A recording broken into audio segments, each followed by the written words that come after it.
Yeah. So when you hear personal branding for you yourself, like what comes into mind and how have you used that? Again, I believe if I can do it, anybody can do it. Exactly. You need to get busy doing those things. If you don't do those things and you're not successful, there's only kind of one person to blame. You can't. It's the strongest that survive. You know, there were 5 refugees that came from Sri Lanka, and they started changing winter tires, and they morphed that into a 10+ million euro business. Wow. They have all of these other things, and they're never talked about. Right. In the capital region. 1 in every 3 businesses is started by immigrants, right. representing close to 4 billion euros GDP every year. Well, what are some of the biggest challenges that you have faced, and how have you managed to navigate them? So what about work-life balance? Reggie, welcome to the Godson Pratt podcast. It's Glad to be here. Thanks for inviting me. Thank you. And I have to say, on behalf of myself and also for the audience, a big thank you for making it, possible, even though we had initially some challenges to get this done. No worries, life happens. Yeah, so welcome. So I like to start a little bit, I was trying to research you a little bit for the purpose of the interview. Yeah.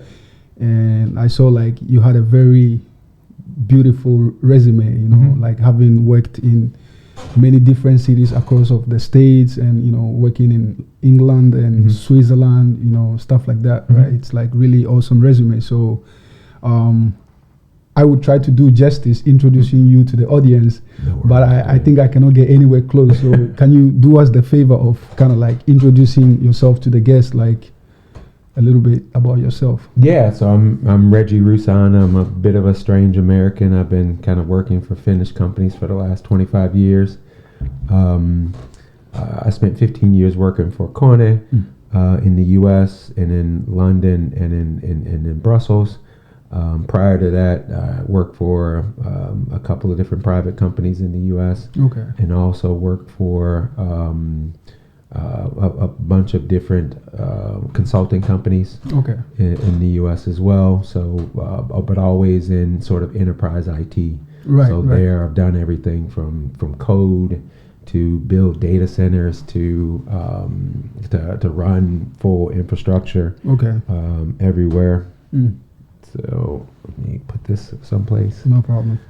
So, where did it all start for you? In the state, which part? You from St. Louis? So I'm originally from St. Louis, right in the middle of the U.S. from Missouri, or Missouri as we like to say. Proud of being from St. Louis. Okay. But I liked living abroad as well. Right.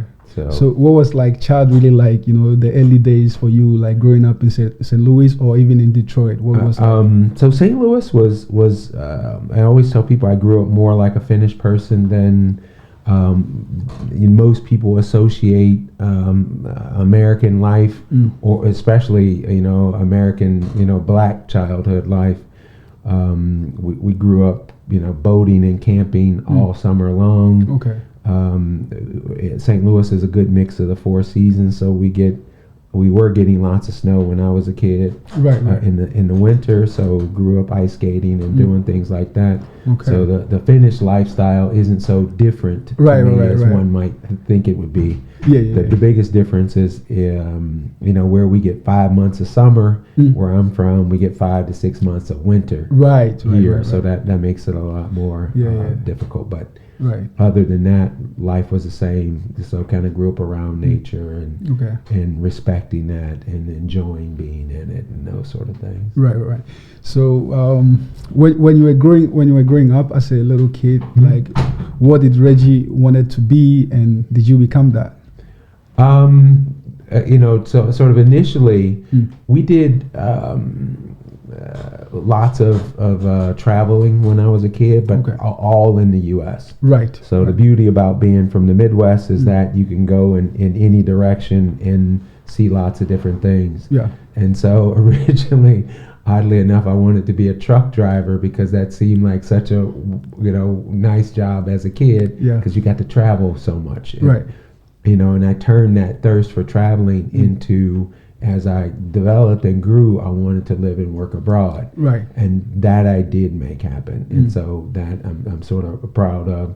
And not that I wouldn't have mind, doing it, driving the truck, because nothing wrong with that. Yeah. It just wasn't where life led me. Right. But coming from, being like IT, to, being like the leader in some of the biggest companies around the world, that's like a stretch from being a I had no idea that this little kid from St. Louis would do some of the things that I've done. I don't mean that arrogantly. It's just that I'm really happy and proud and have grateful that I've been able to see and do a lot of things. Right.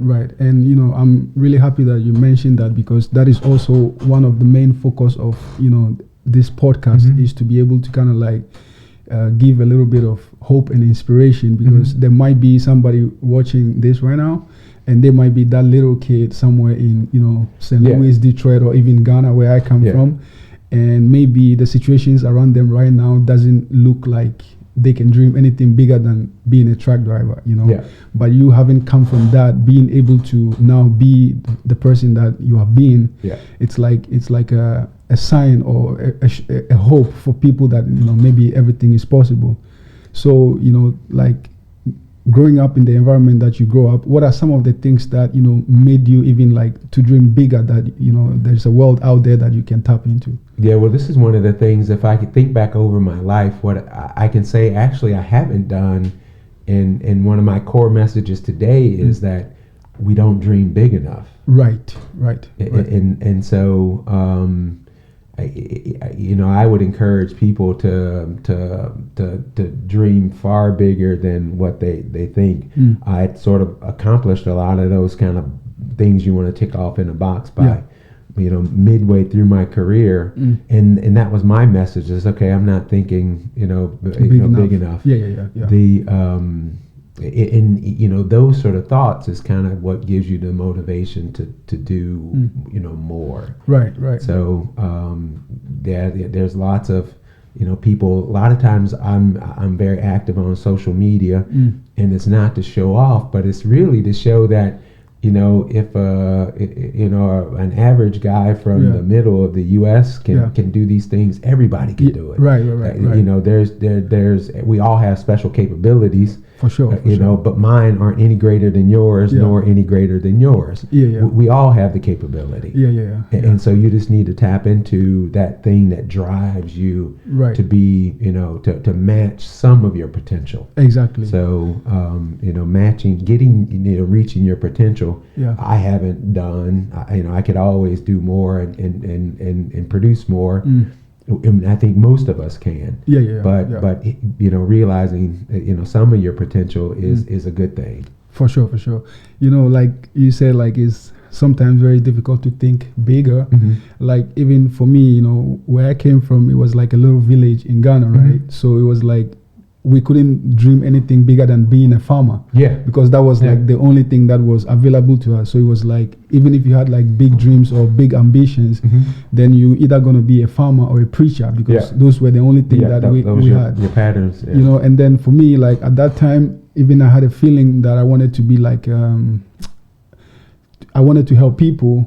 I didn't understand like, nursing or stuff like that is, there was an accident one time in my village, and, people were kind of like helping everybody. So when I saw that, how they were helping my mother and everybody else, I kind of like thought like, okay, maybe I would want to help someday too. But I couldn't even dream of being like nurse or doctor, because it wasn't available. We didn't see it. So now that I myself am a nurse, I'm also able to share back, to the story that I came from this place just like you. There was not so many opportunities, but now and then I kept seeing like little glimpses of hope, and that's what I followed to today, be able to like be the nurse that I can also help people from all areas of life. So what were some of those early kind of like glimpses in your life that kind of like led you to the journey that you probably are still on today? So, I can honestly say I didn't dream of a career in IT when I was a little kid. And I found IT by happenstance. Okay. I was a kid that was good in school. Could have been much better. But I produced definitely good and decent results. But I wasn't a kid that really enjoyed school. Right, right. And so there was sort of some, kind of new universities that were popping up just as I was graduating. And quite frankly, they promised that I could get out of school in 2 years and 8 months, and I didn't have to stay in school for the 4 to 5 years that most people.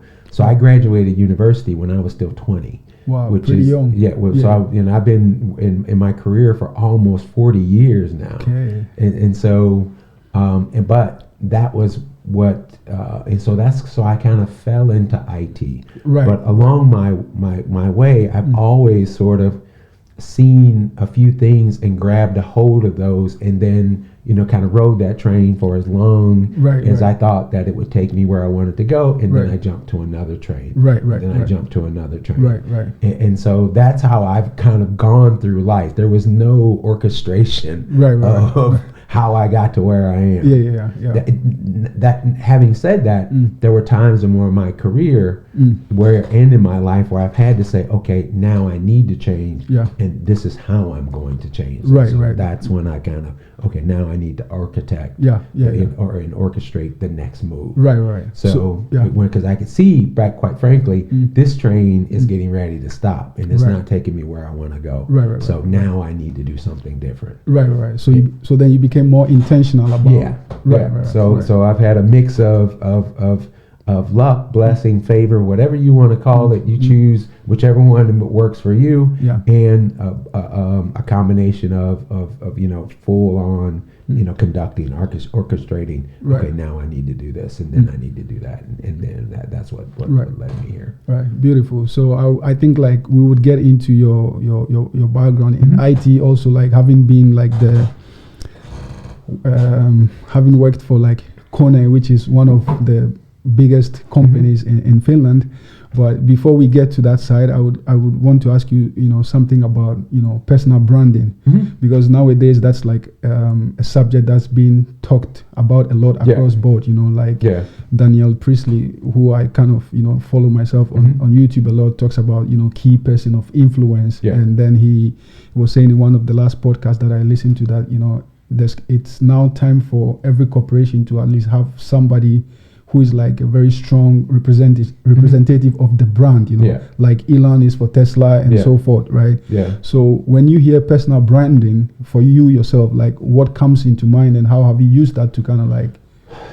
So this is one of those things that I had to kind of orchestrate versus let just kind of fly around. Early on in my career, I was able to kind of jump on the right technical bandwagons, and that sort of built my CV. And then when I found myself in Finland, and even though I had a decently strong CV, like everybody else, I wasn't getting contacted for jobs. People weren't returning my messages. They weren't returning my emails. They weren't responding to my efforts to find gainful employment. And it kind of hit me that, okay, this situation is different, and I'm here and I don't have a brand. And so the combination of someone telling me I needed to network, they didn't tell me I needed to build my brand, but they told me I needed to build my network. And I think that if you build your network without building your brand, then you will be less impactful. You will achieve some success, but you won't achieve the full potential. And so in order, in my opinion, to really achieve the full potential, people need to understand who you are and what value you bring to them.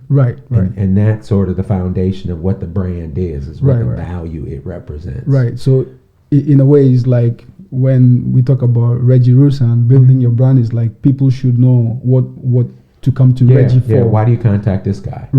And so matter of fact, last week or 2 weeks ago, I met a guy that I always remember him when I started my company here, because I couldn't get hired. Called Simple Tech Solutions. Now I work for another company, but and I was rebranding myself as the basically the GDPR guy. And I just met this guy I hadn't seen in a long time. What is GDPR? The General Data Protection Regulation. It came into effect in about 7 years ago, 8 years ago now. and it was where companies had to go through a set of activities to really secure people's personal data. Okay. So not very enforced still today, but there's been some movement there. Yeah. And so it was new. It was at that time to the Finnish community, and so I needed something to stand out, not just being a general IT guy. So I started to brand myself as this, and I recognized that I had made some headway when I was attending actually a party at this Maria 01, which is a startup hub.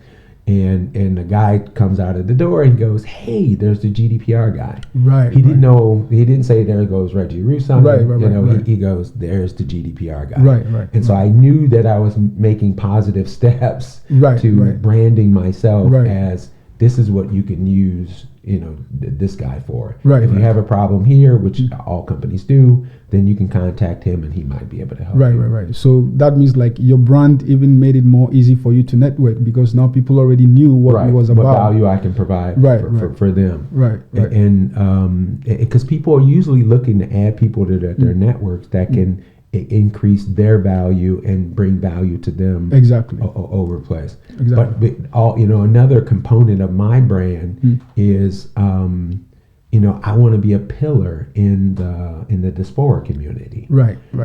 And so I keep those brands active, not separate. Right. I don't want people to see that I'm only a champion for the diaspora. I am a champion for the diaspora, but I'm also a champion for all of this other business value. Exactly. And I think that we all need to be thinking of what we can do from the community perspective, and what we can do for our own career purposes as well. Right. But in my understanding, though, before you even came to Finland, you had already worked like 15 years for one of the biggest Finnish companies. So how is it possible that when you came to Finland, it was difficult for you to get? That's a question that always is funny to even contemplate. Yeah. So when you were to look at my my CV, I spent 15 years working for a Finnish company. I did not speak Finnish, but it was clear that I could navigate a large Finnish multinational. Yeah. And so that wasn't the problem. You could say that I didn't speak the language. I still don't speak the language well enough to have a business meeting. Right. And but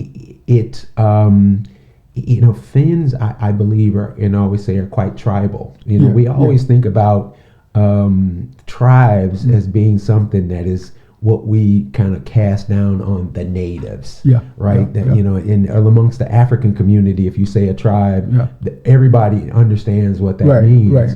But when you apply it to Europeans, they don't somehow see themselves fitting that same model. Right. And the reason why I say that Finns are tribal is because if you're not within the tribe, then basically the spoils of the tribe are not available to you. But once you become part of the tribe, regardless of your demographic, you are part of the tribe and you get access to that. Exactly. I was on the outside of the tribe. And so, I knew I needed to network myself into the inside of the tribe. Or regardless of my capabilities, I wasn't going to get that chance to exercise those capabilities. Right. But so like now looking forward, it's fair to say that you have done it successfully. You have been able to break into it, and now you're like doing things and also trying to help other like foreign entrepreneurs who are also coming into the system as to like, in a way like bring some of them also into those tribes as much as you can. Yeah, because again, I believe if I can do it, anybody can do it. Exactly. So I try to show people what I've learned. I quite frankly interviewed lots of people when I came here to try to understand what does it require to be successful. Right. And because a lot of times people think that people have natural ability. I would say the only natural ability that I have is that I know I don't know. And so I better ask somebody who does. And then try to apply that to be successible. And so my interviews led me to this path of networking and brand building. So and I just try to show people that, hey, you need to get busy doing those things. If you don't do those things and you're not successful, there's only kind of one person to blame. You can't blame the Finnish system. you can't blame anything else other than did you put your best foot forward? Right. And that goes for any environment. The U.S. is not so definitely not immigrant friendly now. Yeah, it has it's had its love-hate relationship with black people, right? And more hate than love, and so there's always challenges in any environment. Yeah. Living in London, there was business challenges that could be in the way of doing business. In Belgium, the same things. Yeah, and you can blame the system. Yeah, or you can adapt. Right. And I was listening to an AI presentation once not too long ago, and the guy that says it's not we have this thought that it's the strongest that survive, and his hypothesis was that it's the most adaptable being that survives. Yeah. So in the animal kingdom, in the strongest have a better possibility of surviving, but there's a lot of strong dinosaurs that aren't here today. Right, because they weren't able to adapt to the new environment. Yeah. So that's the So then, if there's somebody listening to this right now, right, and you suppose, because now you have done it, I believe so, right, that you've been able to break into some of the even tribes or whatever we call it in Finland. How were you able to do it? I understand, you. Before I address that, I would say, I also don't have this feeling of rest, like it's done. Right. It's the situation here and in everywhere is always tenuous. Right. So I'm constantly trying to press and to get into new tribes, into new areas, because I know that one, what got you here won't necessarily keep you here. Exactly. And then two, the economy that can change, war can break out, all of these things can happen, completely disrupting the system that is in place today. Right. And so, I kind of keep doing this. How did I do it? One of my mentors, when I first moved here, one time she was like, "You're everywhere." And that was my method.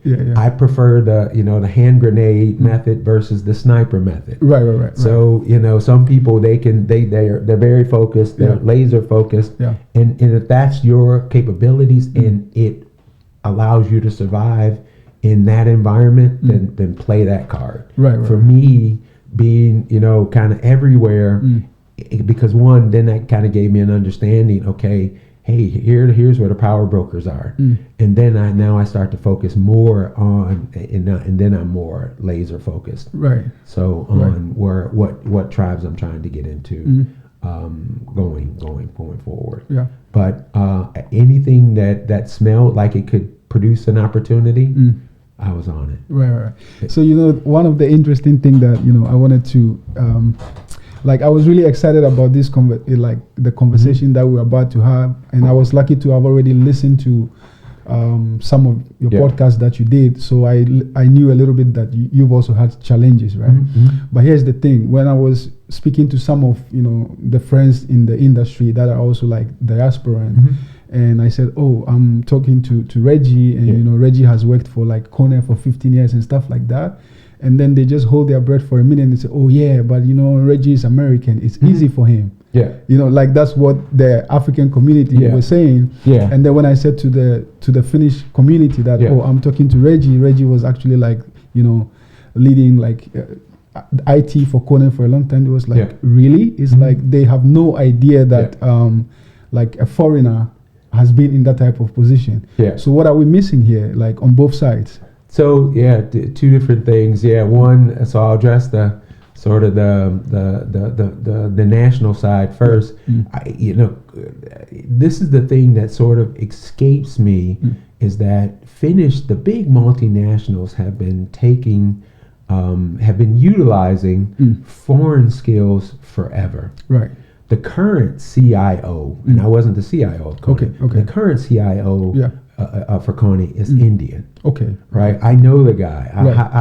I helped him come to Europe. Right. So and worked first in Brussels and then in Finland. Okay. And so Nokia has been doing it for years. Kone, all of the big companies have been doing it. Right. But they don't promote it. Right. And so that allows this perception that foreigners only take and consume from the system. Right. They don't contribute to. Right. And so that's the thing that so that needs to change. Yeah. And so, what's funny is a lot of those nationals that you talk to, they work for these big companies side by side with internationals every day. Right. But they still carry these perceptions and these biases. Yeah. And then from the the other side, Kone is one of the smaller multinationals I've ever worked for. Okay. And that's one of the things that I think also people in Finland, Kone is a big fish. Right. But I've worked for companies 4 or 5 times the size of Kone. Right. So, Kone, when I was going to work for it, it was like, okay, I'm going to work for a smaller company. Right. So my perception is different. Okay. But striking to your other point that you talked about is yes, there is this perception. I have American friends here that aren't achieving at the same rate. Yeah. So just being American doesn't necessarily guarantee any success at all. Exactly. It does help in certain situations. Right. So when you look at bias is multi-layered. Right. It appears that, let's say, it's black and white on the surface. Right. And in some respects it is, but even within those, those shades of gray, if you will, there's different level of biases. Right. So, I'm aware that when nationals and when Europeans look at me as an African American, they look at me differently than they look at you being from Ghana. Right, absolutely. Right, absolutely. And I want to be the first person to say, hey, this layer of bias exists, and we need to understand it exists. Right. So, fortunate for me, but unfortunate for you, I'll have an additional leg up. Right. It does not guarantee success. Right. It just removes one of the entry point barriers. Yeah. Right. And that's the way that we need to look at this.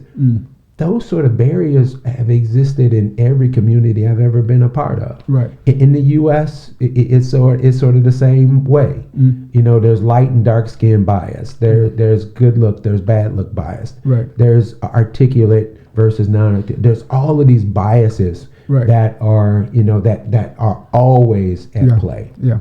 And so, yes, I fully realize that in some cases I have an easier introduction into a tribe than someone else might. Absolutely. Right. And so, and that's why I feel it's important that once I get into that tribe, I try to pull those people that have more bias, because I also want the people in this tribe to say, this cat from Ghana is killing it. Right. He is excelling way beyond what I can do. Exactly. Right. So you need to recognize him for his attributes. Right.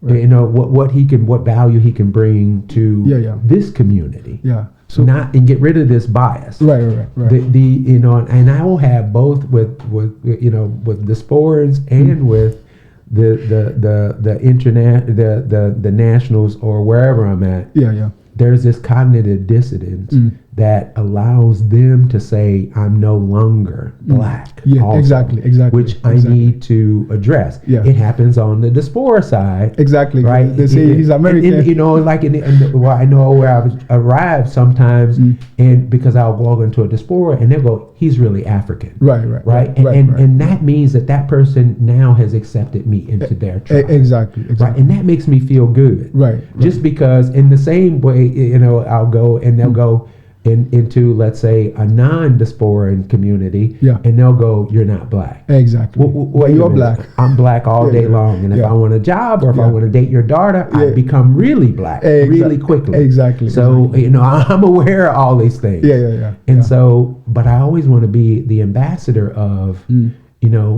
blackness can mean a multitude of things. Right. Both positive and negative. Right. Just like, being white can mean a multitude of things. Exactly. Both positive and negative. Exactly. We're all sort of the same in that way. Right. So picking up from what you're saying is like even me, to be honest, like even with your story and like your career, I never had it. Yeah. And I've been in Finland for like 16 years. Yeah. So I'm just now also coming into starting to hear a little bit about immigrant success stories that I haven't heard before. Yeah. So there's a little bit like misrepresentation, or like there's not been so much light being shed upon it. So from what I'm getting from you is like this, right? So I have my areas where I'm really good at, but people wouldn't necessarily know because they haven't encountered me, or they haven't led me into their tribe enough to see like what I'm even good at, right? So maybe like now, because you are in a certain tribe and you haven't been in contact with me, knowing what I'm good at and stuff, you can help to like, bring me in a little bit to kind of like, okay, this is Jojo, like give him a little bit of a chance and stuff. Right? So how do you think, like, let's say for, you in your other podcast that I listened to, you were talking about a story about some foreign immigrant. I don't remember where they're from, like Sri Lanka or something. Who started changing car tires. The owners of All Rounders. And to me, which is it's the biggest success story that I know. Right. Like we don't all know all of these success stories. Right. But these guys, there were 5 refugees that came from Sri Lanka. And they started changing winter tires, and they morphed that into a 10+ million euro business, cleaning the buses for Helsinki, for Tampere, for Oulu, for all of these different, and they have a logistics company, they have all of these other things, and they're never talked about. Right. And which is, I think, is a tragedy. Exactly, because this is like really the entrepreneur, I think in Finland, mostly when you're talking about foreigners and entrepreneurship, like to the average Finnish, what they hear is Kela. But we're now, here to consume. Exactly. I definitely wasn't coming here to live off welfare. Well, right. That's the perception. It is that foreigners are coming here to consume. And I always try to quote that in the capital region, 1 in every 3 businesses is started by a minority. By an immigrant. Not a minority, but by an immigrant. Right. So a not a native Finnish person. And so, and there's well over 10,000 immigrant entrepreneurs already operating in Finland. Representing close to 4 billion euros GDP every year. That's huge. Nobody ever talks about that. Right. And all you hear is the current right-wing government says that immigration is the problem. But obviously, looking at it from that perspective, is really it's not. And what one of the things that escapes me, now I'll talk to the national people for a while, is that what the government's challenge is that increasing the tax base. Right. And so they should put people in the categories of consumers and contributors. Right. Contributors are just people that can contribute more than they take. And so there's national consumers and there's national contributors. There's national, there's international contributors and there's international consumers. Right.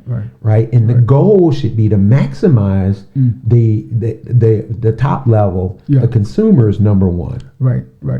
And then the goal should be to push, whether or not they're native or non-native, that are in the consumer category, push those ones that have the potential to easily migrate into the contributor category. Right. But we don't look at that. What we say is that, there's so many Ghanaians, as an example, that are dragging down the system. So we got to kick everybody out. Because the Ghanaians are not holding there. And nothing could be further from the truth. Right. Of course, there's some Ghanaians, there's some Americans that are sitting on the systems. But there's a whole lot of nationals. Right.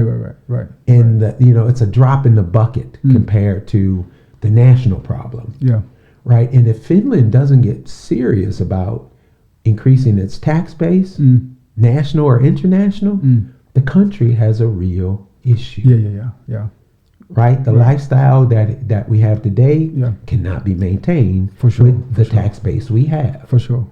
And we should look at internationals as a very appropriate way to increase that tax base. Right. So we should be welcoming people into the country that can contribute. 100%.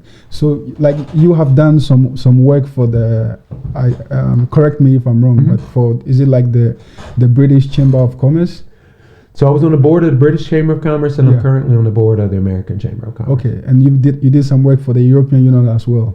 Not so much directly for the European Union, but trying to progress businesses both in the UK, and then also the flow of business from Finland to the US, and then from US to Finland. Right. So my point is that, like, having been in those type of like rooms or tables and stuff like that, have you had the opportunity to kind of like consult with or advise some of the people on, because they might not necessarily know or understand this from the way that you do understand it, right? So I try to always bring in this element, that there's a large community that we can draw from. Yeah.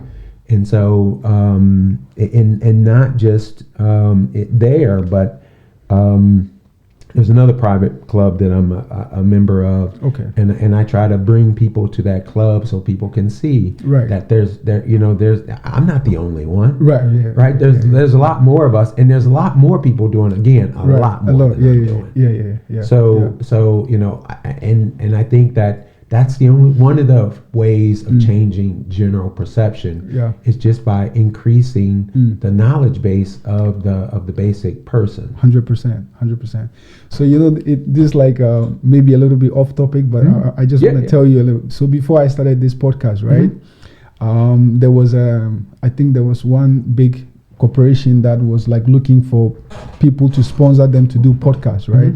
So I had a little bit idea at that time that I want to do like motivational or entrepreneurial like podcast to tell like immigrant stories. Yeah. So I sent this like application, and then I wrote that I came to Finland as a refugee, and like now I've been able to move forward to learn Finnish, go to university and to be a contributor. Exactly. So and now I think like there is also a few people like me that I would like to share their stories.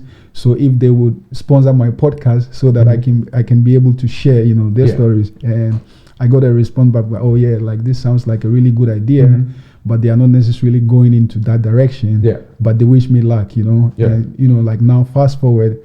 Again, I was able to start, with like a small base, at least the people that I knew that was around. But then I hear your story and I hear other story, and then I realized like even the representation is even way smaller than it is. And like you said, you try to kind of like bring people into different places. Yeah. And I'm really grateful to you because you brought me in one of these places. Yeah. And then I was looking at the guys there and what they're doing. I was like, I never heard of this. Never heard of these guys, right? And you should interview each one of them. Exactly, right? Yeah. So I thought I knew everybody, but then it's like, these people doing really amazing things. Yeah. So now it has even become more like a bigger focus or a bigger mission to be able to kind of like be a little bit part of that, journey to bring these success stories, to the forefront so that people can hear about them and also kind of like be inspired, to do great, And, Reggie, like you have been a leader for a very long time. So it will be a disservice to the audience watching this if we don't tap into some of your leadership, skills. So let's say like in terms of leadership, what are some of the things that has, made you like be, really successful as a leader, having run some of these, big corporations? One, I'm not afraid to get my hands dirty. Sometimes it appears that way, but really I'm not. I don't mind, leadership by example. I also, I had the luxury of coming away with this understanding from my childhood. Yeah. My family all worked in the automotive industry when I was growing up, either in the plant floor or kind of managing the plant floor. Okay. And so I knew from a very early age that you had to understand the message from the plant floor, not from the tower. Right. And so I try to always engage with the people that are actually turning the wrenches, that are doing the work. Right. Because quite frankly, they have the most knowledge. Exactly. Right. Exactly. Because if you're sitting in the ivory tower, so to speak, you only you believe that you know. Right. But knowing means you've experienced it. Right. You've come face to face with it. Right. And so I would rather talk to someone who knows than someone who believes. Right. And then I try to expose that knowledge from the source. Right. And not the, okay, here's the theory that I have. You always have to match those two. Right. So that would be the, maybe one of the principles that I've always tried to deploy. I also like to experiment because kind of following this same, theme. Yeah. Because I want to take a belief to knowledge. Right. And to knowing. And until you actually conduct an experiment, you have an untested theory. Yeah. And so a lot of times I'll commit resources and money to just learning how this works. Right. Just for my understanding. Then now I can take this and then do something with it. Right. So and you have to match that again by having intuition. I think this is what's going to happen. Right. But now we know this is what's going to happen. Right. And so in a lot of cases you can even predict the future based on previous results. Right. And you should be able to. That's the whole premise of testing theory. Yeah. Is now I can predict the future based on the knowledge we gain from the test. Exactly. So you mentioned this in one of your podcasts that I listen to, is like people first approach in leadership. Can you elaborate a little bit on that?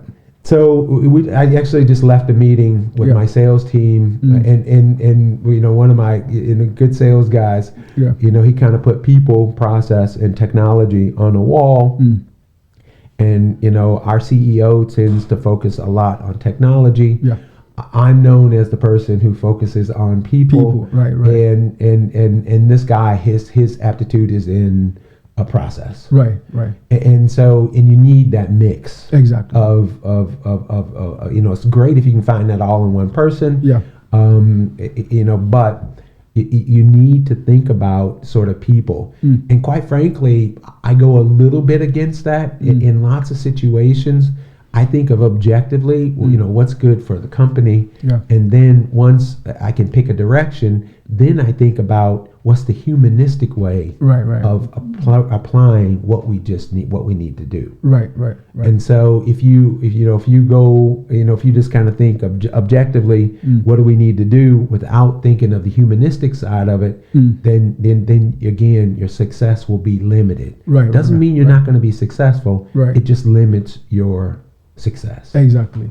And so and I always think that people have to get everything done. So if you can have great process with terrible people, it's going to be limited. Right. You can have great people with terrible process, and guess what? It's going to be limited. Right. And if you don't have technology that supports the people in the process, your success is going to be limited. Right. So you kind of like need all those different pillars to work. Yeah. Everyone. Right. So having had such a long career, which you have, mostly in leadership positions, what are some of the biggest challenges that you have faced, and how have you managed to navigate them? Again, I think it's around being adaptable. Okay. In the early part of my career, maybe I wasn't so adaptable. Okay. Right. It was my way or the highway. Right. And again, I achieved success with that. Yeah. But I can say my success, and looking back now, was limited because of that. Right. As well. Right. And so you need to adapt to the people in the process and the technology that you have to maximize the success, to maintain process capability. Right. What I have here in these three, they're going to, I need to achieve the maximum process capability I can with those three. Right. Now I can always work on continuous improvement, which is in people, in process, and in technology, to increase the process throughput. Right. That needs to be your kind of leadership goals. Right. And sometimes I have to remind people that actually this is what's in the background. Yeah. I might be focusing on people right now, and I might be focusing on in a process right now, or technology. But you have to kind of keep those three moving together. Right. And I like, sometimes when a person like you who has had really beautiful and successful long career, it feels like you haven't had, it might feel to others like you haven't had a lot of failures and stuff like that. Man. Because, like failure to most people, it breaks them and then it makes people quit faster than, they're supposed to stay in the game to be successful. Yeah. So what are some of the lessons that like failure has taught you that, you've kind of realize that maybe failure is not just to break you, but it's also supposed to kind of like help you become more stronger in whatever you're doing, be it IT, leadership, or life in general? So failure should be something that is viewed upon as part of success. Right. So I have failed in trust me, I know I have made all the mistakes you've made, and probably 400 more. Yeah. Right. The issue is not making a mistake. The issue is not dealing with the mistake. Yeah. And not learning from the mistake. I don't always deal with it appropriately, and I definitely don't always learn from it. Guess what? It'll come back, and I'll get to learn. I get the opportunity to learn from it again. Right. So, and that's just what happens. And so I've made. I've been in the position to make lots of technology choices. I haven't always made the right decision. Right. And that companies have suffered in light of that. Luckily, I make more good decisions than bad in that area, but no one is ever 100%. I actually usually tell the people that are on my team that if you're not making mistakes, I don't even want you. Right. Because that means you're not pushing hard enough. Right. So, I appreciate people that don't mind making a mistake, learning from it, and moving on. Yeah. And the moving on piece is also important. Right. And a lot of times people ask me what were some of my best, kind of failures. Yeah. And sorry. I often say, you know what? I can't even, sometimes because I've moved on from those. That the only reason why I even remember them is because I want to remember the learning that's associated with it. Okay. So you have to say like the dog does when it takes a crap, you have to kick dirt on it and move on. Right.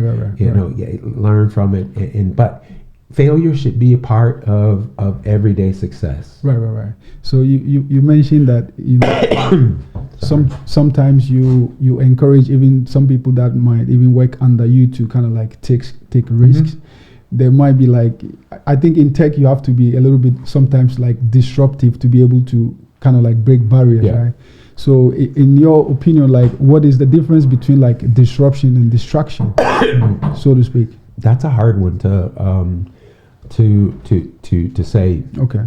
So, but everybody is sort of focused on it. A lot of it deals with intuition. Sorry, I've got something stuck in my throat. Take your time. And so, if like AI is going to disrupt, 100%. That's sort of a real disruption. Yeah. Right, and it's going to disrupt us in ways that the most people haven't even thought of. Right. As an example. Just recently, a friend asked for some advice on a modeling contract. I have no experience in that at all. Right. But today, you can throw that contract in ChatGPT, and it will produce the major 100% risk with that. Yeah. And so we think that AI is going to disrupt lots of the manual work. It's going to disrupt everything, well beyond what people are thinking. Right. So you have to think about, how do I jump on these disruptive technologies and basically ride them so that they produce the success that you need. Exactly. And that's been difficult. I know when I was working for Coney, I jumped on what I thought was going to be a disruptive technology, and it never proved successful. Right. So lots of the other technology did, but there's a couple times you get it wrong. Right. And you have to be okay with that, despite great intentions, despite great knowledge. Again, sometimes we still get it wrong. Exactly. So I don't think there's a crystal ball or sort of any magic there. You just have to be bold and going forward and and accepting that you're going to bump your head sometimes. It's inevitable. Yeah, it's inevitable. Part of the life's journey. And hopefully, I've been able in my career to grab some of the technologies. Luckily, I was kind of jumped out of school, university, just when PCs were taking over and sort of network solutions. Jumped on that, and then sort of jumped on SAP when it hit, and then I had kind of moved into a more global role and was taking over lots of other things. Okay. And now I'm on the kind of the low code, no code, and AI technologies. Right. So, but there's a whole bunch of technologies I didn't jump on. Right. That were equally successful. Right. And I'm okay that I didn't jump on those. Hey, it might have been nice if I jumped on this one and seen where that train was taking me. Exactly. But the train is taking me here, and I'm okay with this destination. And you've come out great. Yeah. The result was okay. Exactly. Yeah. So one thing that I also wanted to ask you about is mentorship, right? It's also like one of the things that is being talked about a great deal nowadays. That you need a mentor, you need to learn from mentors and stuff like that. Have you personally, through your career or your journey, have you had a lot of mentors, and how has that experience been? I haven't had a lot of mentors. Okay. I've had a few at very pivotal points in my career, which is good. Yeah. In my early days, I had more mentors than in my latter days. Okay. So, I believe that you can learn actually something from everybody. Yeah. Some people think that just because I've had, kind of 35, 37 years of experience, that I, know it all. No, I learned something from people that are just out of school every day. 100%. And so, I think you need to challenge where you look for mentors. I wholeheartedly believe in the process of mentoring. 100%. And so, 100%. And like to mentor people as well as be mentored. Yeah. As well. I haven't so much actively looked for mentors. Yeah. But again, through the universe, through God, through whatever you choose to believe. Right. I've been presented with ones in pivotal points in my career. Right. And I can point back to those. Exactly. As I move on. I talked about this Anne Boudin who was sort of mentoring when I first came here. I don't think she thought she was mentoring, but she was. Yeah. And that really helped me move to jump to the next train. Right. And so I fully kind of believe in that. There's a quality guru that I had the luxury of having some classes with, and this W. Edward Deming. Yeah. He has a real holistic view on system thinking. Okay. That I still use kind of almost every day of my career. Right. And so I can't really call him a mentor, but the knowledge I was able to gain from his thoughts and what he put forward really have been foundational elements for me. Right. There's been a lot of people that I would say have helped expose me to different levels. Yes. And I can remember there was a brother that oddly enough our lives kind of paralleled when we were in high school and in college. We went to the same place.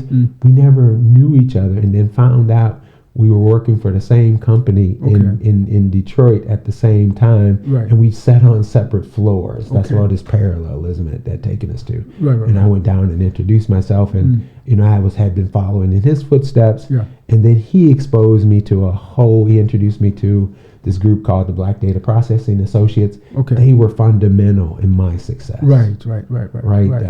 Whatever success I've achieved, the people that I met in that organization were fundamental to 100%. What about you personally then? Are you also because now with all of your expertise and your experience and stuff like that, are you personally also mentoring a few people or? I haven't so much been assigned as a mentor for somebody, but I try to again open up and create this environment where this kind of cross-pollination can occur all over the place, whether or not it comes from me or as a new person inducted into the group. Exactly. You have things that we can learn from you, 100%. And we hope to disseminate 100%. And so there should also be this sort of active exchange of experience and knowledge. Right. So I try to actually keep myself in an environment where I'm learning. I like being in environments where people oppose my opinion. Right. Because if you're always in an environment where everybody thinks the same, there's no growth. 100%. And so, I like continuous improvement and I like growth. Iron sharpen iron, like they say. Yeah. So what about work-life balance, though? I mean, you obviously seem to have been really successful with it, like having a family and still being like really productive with busy schedules and stuff. How have you? I've had lots of failed relationships because of lack of work-life balance. Right. So it's one of those areas that you see the person that's sitting here before you today, the person that was 10 years ago, 20 years ago. No, he didn't have it figured out at all. Right. So and learn lots of hard lessons. Right. So this sort of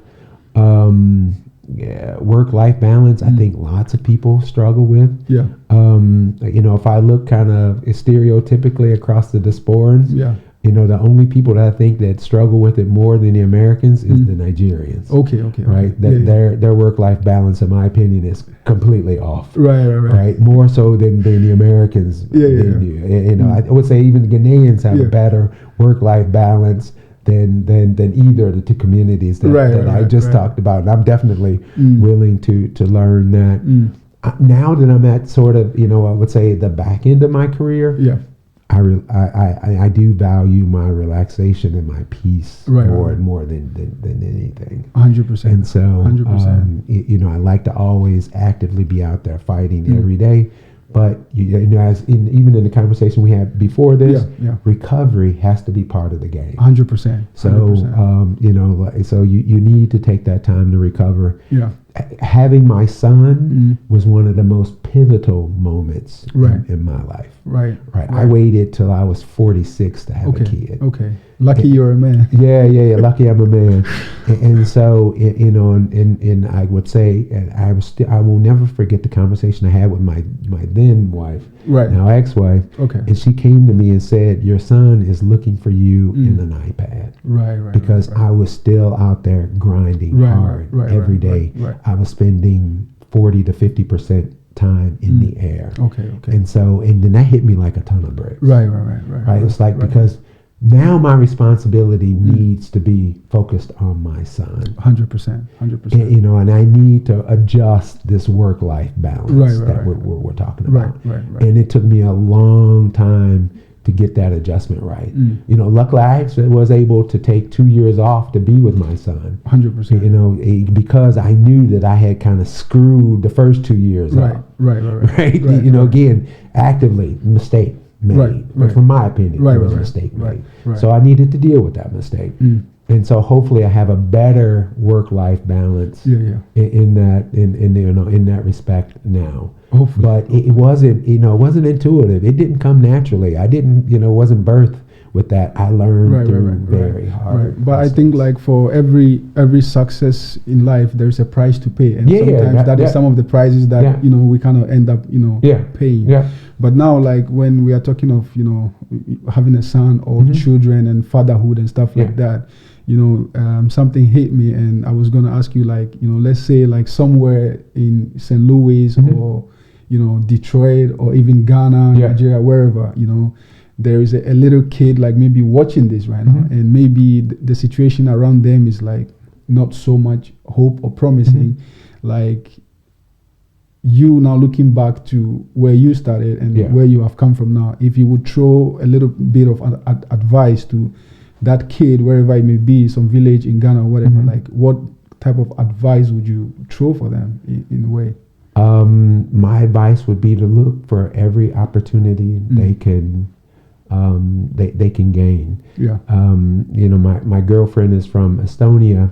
and kind of grew up when it was still part of the USSR. Okay. And we talked about because we as Africans always think that we own the right to not having opportunity as kids. Right. There's lots of people. Yeah. And I've traveled extensively in China and in Thailand and all. Yeah. These opportunities are lacking in a lot of places. That doesn't mean you can't be successful, but you got to hit the opportunity when it strikes. Right. And so, try to increase the opportunities that are in your life. It's just like, now I'm doing sales. Yeah. And to close a deal, we have to increase the amount of opportunities that we start with. Right. And that's, that's sort of analogous to life. Right. You have to, try to look for all of the opportunities and then focus on the ones the trains that you can jump on. 100%. And then don't let anybody tell you that you can't do this. 100%. You should use that as motivation to, oh yes, I can. And, hold my beer, watch. Right. I'm going to do this. Thanks. And so, and just believe that you can. And I can't even say that I always believed in myself. I just never thought that I couldn't. Right. It's a different mindset. Exactly. It wasn't that I was the champion and I had so much confidence. Right. It was just like, oh, hey, here's what I need to do. Yeah. So, okay, let me get busy doing that. Right. And that doesn't mean that I'm not a procrastinator. It doesn't mean that I'm lazy or I'm not lazy or I'm not doing all of these other things. Yeah, I suffer from all those same problems everybody else does. Right. I think I heard this quote somewhere. I don't remember who said it, but they said like, whether you think you can or you can't, either way you're right. Yeah, exactly. So at least think that's that you can. famous quote. Yeah. And it is exactly true. Right. So, and sometimes you do need blessing. You do need favor. You do need the universe to intervene. Yeah. And that's what I call being lucky. Right. Or being blessed or being favored. Whatever it is when the universe or God makes an opportunity for you when there wasn't one. Right.